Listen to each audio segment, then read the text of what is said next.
All right, sorry, I'm back. Now let's talk about immigration.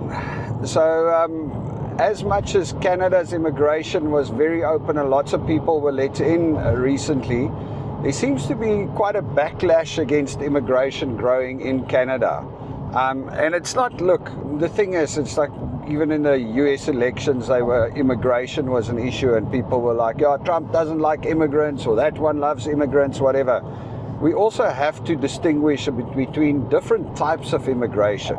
You know, you get immigrants that follow the correct routes and they apply and they are qualified and they bring skills and they bring money and they bring stuff like that to the country. And then you get immigrants that are there that don't. You know, you've got the refugees, you've got the students, you've got a whole bunch of other people that's coming in, and like everything else, when there's a system, people start abusing it. So there's been quite a serious backlash against immigration, weirdly enough, from other immigrants as well. But when I say immigration, that's why I say you've got these different types of immigration. It's like you've got people that worked their asses off and paid a fortune to get here and to start setting up a better life for themselves, that are starting to go, but hang on a second, why is like a whole bunch of other people just being let in and they just kind of lie on the back of the system? So anyway, I think the biggest part of the backlash against immigration and immigrants come from the fact that the immigration or the population growth is outstripping the growth of services and accommodation, and that is what's causing the unhappiness amongst a lot of the people in Canada at the moment. And it's kind of widespread. Like I said, it's amongst immigrants, it's amongst local Canadians. I speak to a lot of people, as you know, I kind of get around, and there's definitely a growing anti-immigration movement because of those things, you know. And you should just look at the numbers. It's very simple. It's last year Canada brought in 1.5 million people officially. They reckon that unofficially the numbers are actually a little bit bigger, but officially they brought in 1.5 million people. But Canada only built like I think like 30,000 homes or 15,000 homes or new accommodations for people. So you can see the clear problem there. That's one of the reasons why housing in Canada is becoming totally unaffordable. And that is, like, if you bring in more people than there are houses for, then there's going to be a bigger competition for those houses. And that's going to mean that the prices are going to shoot up, and that is just the way it is. I mean, they're getting places now where there's 12, 15 international students living in one apartment. They're living 2, 3 in a room because that's all they can afford. I saw an article the other day, some kid that studies at UBC, but he's only got 2 classes a week in class, the rest is online. And he actually lives in Alberta. He says it's cheaper to live with his parents and fly to Vancouver twice a week. He flies in the morning and he flies out in the afternoon. It's easier and cheaper, well, not easier, it's cheaper than to actually rent an apartment in Vancouver or rent a room in Vancouver. So yeah, that's just one of the things that's causing a bit of a backlash against immigration. But at the same time, people are now starting to say, but remember, it's not only that, it's also, if you think about it, all the other services, because there are concerns about the medical system in Canada, especially in the biggest cities and places. You know, it's like, and we haven't experienced it that badly yet. Normally, if we need to get a scan or something, it gets out quickly. But there's lots of stories of people waiting very, very long time, very, very long wait times to actually get stuff done. Because the system is under pressure. Once again, the bottom line is there's so many more people there that it needs to look after, and the growth hasn't kept up. So yeah, that's an interesting thing. Even the government they used to never, they used to like, or the policy has always been immigration, immigration, immigration, bring as many people as we can get. Bring in the international students because they pay and it's money that comes into the Canadian system. So that's kind of been their policy until very recently. But I think a couple of months ago, they actually also started coming out and said, okay, hang on a second, we're going to start looking at immigration, we're going to start cutting down, we're going to start cutting down on the international students for a start. And now you might say, well, that's, or some people go, yeah, but that's stupid, why cut down, the students bring in money. The fact of the matter is, a lot of these students, if you think why students come to study in Canada,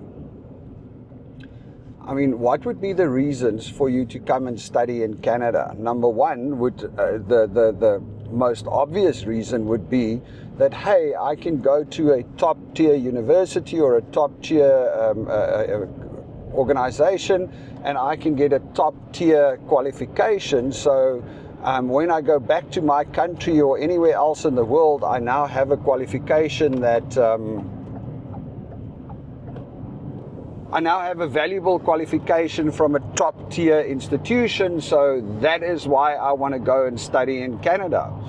And that's what you would think, but that's not actually the main reason why people want to study in Canada. I mean, the main reason students come to Canada is because they see it as a way to immigrate to Canada. They don't want to come and study in Canada, they want to come stay and live in Canada, and that is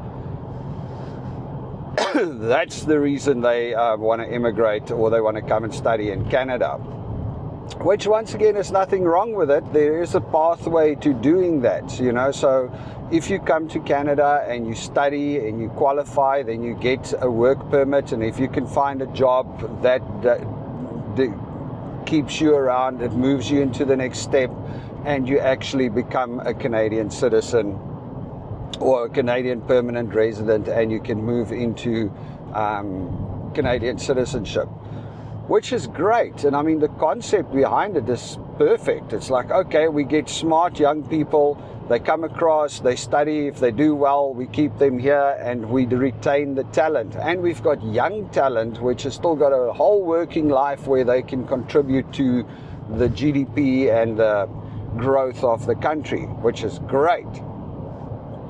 The problem comes in with the people that are using that as a loophole and the people that are abusing it. Because what's happening in India, these stories has been surfacing.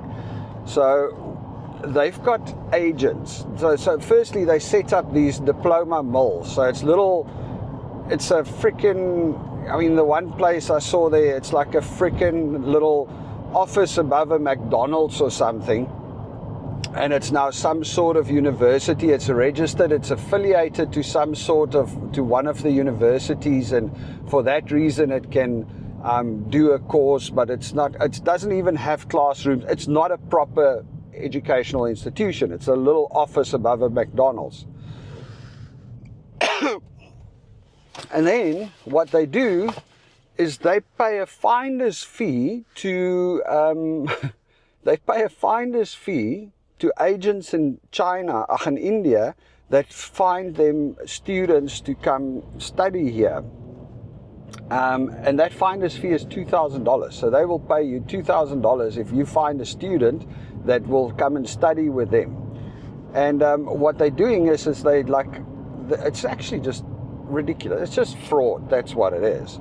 So what they would do is these agents would go out to some farmer or families in rural India and tell them, listen, you want the best for your kid. What we're going to do is we're going to send your kid to Canada to go and study at this institution.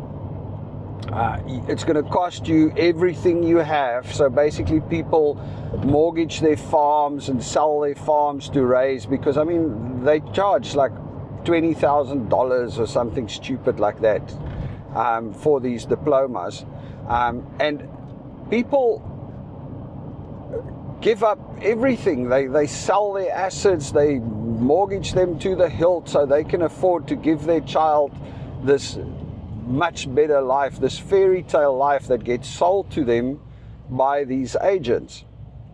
And they think, okay, well, what's going to happen is my kid's going to go there. He's going to get a qualification at a proper institution. He's going to become a citizen. And then later he can bring us across and he can send money back. And it's just a better, who doesn't want a better life for the kids? I mean, who doesn't?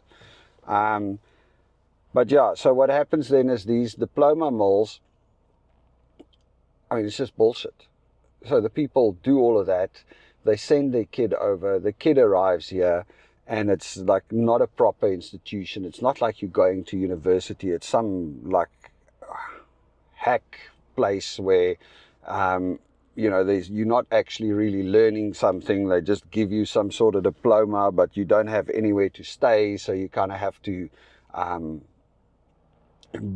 partner up, and you have to work to try and keep yourself alive. I mean, it sucks. And those poor parents back home has given up everything to get their kid here.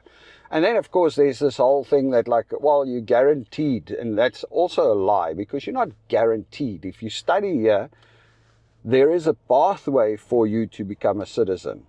But you are not guaranteed to get permanent residence. You are not guaranteed. You are still an applicant that's in the pools, and you have to get through the draws and stuff like that. So it's not guaranteed. Anyway, long story about that. So what has happened is the Canadian government has now kind of hopefully caught on to that, and they said, hang on a second, we're going to start limiting the number of international students that come in, and we are also going to start looking at the institutions that are bringing these students in. I mean, the core of the idea is to bring in highly skilled people, put them in proper institutions where they can really learn and become an asset to society and the country, and then offer them permanent residency and make them citizens and offer them a better life. That's the concept. That's the core of the idea. That's what you want to try and achieve. It's definitely not to scam some poor family in India out of all of their money and bring their poor kid over here and make him work in a fast food joint just for long hours, just so that he can afford some cockamamie diploma that's not actually going to be worth anything anyway.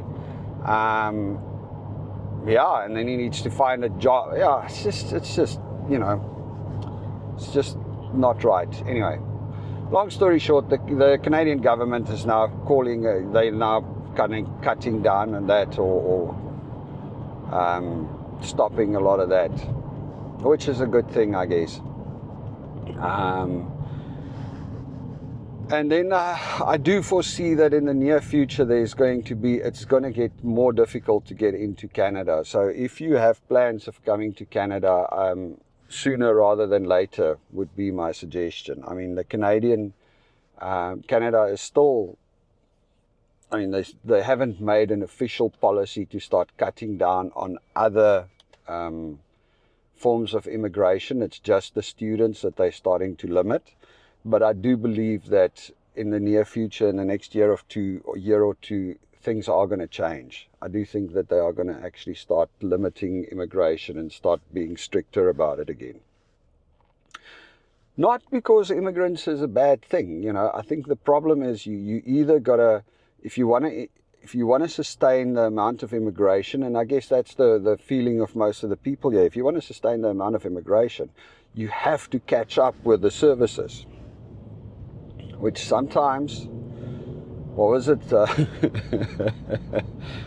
Like, I don't know, sometimes some of the people in the Canadian government is like losing their minds, I think. Anyway, this environmental minister, Stephen Guilbeault or something like that, he announced, it was a couple of weeks ago, he announced that the government of Canada is now going to stop building roads because, it's bad for the environment type of thing, apparently.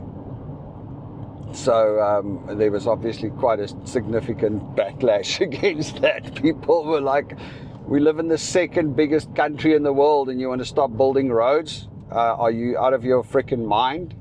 So he walked it back a couple of days later, and he's like, no, we're just going to cut down. They were going to stop spending on roads. No, we're just going to cut down. We will still allow it, but there's different processes, and any road longer than 100 kilometers or 75 kilometers must go through a certain application process, and the federal government isn't going to give the provinces that much money to build roads anymore. So sometimes logic defeats them, I think. I mean, we live in a country that's huge. There's lots of people. To get places, you need roads. And if you want to bring in 1 million immigrants a year, you need roads. The dude was saying, yeah, people must start making use of public transport. Yeah, public transport is amazing in the cities. I mean, it's great in Vancouver. You can ride the bus. You can you can do that. But those are just in the main centers. Everywhere else, there's not that much public transport. You need roads. You need cars. So it's going to be interesting to see how this plays out. Canada's got its general election again, or its election again in 2025, which is next year. Hopefully, with a little bit of luck, although I don't think it will happen, but because we're getting our citizenship next year, so I don't think we'll get our citizenship in time to be able to vote in the election. But anyway, there's an election next year. We'll see how it goes then.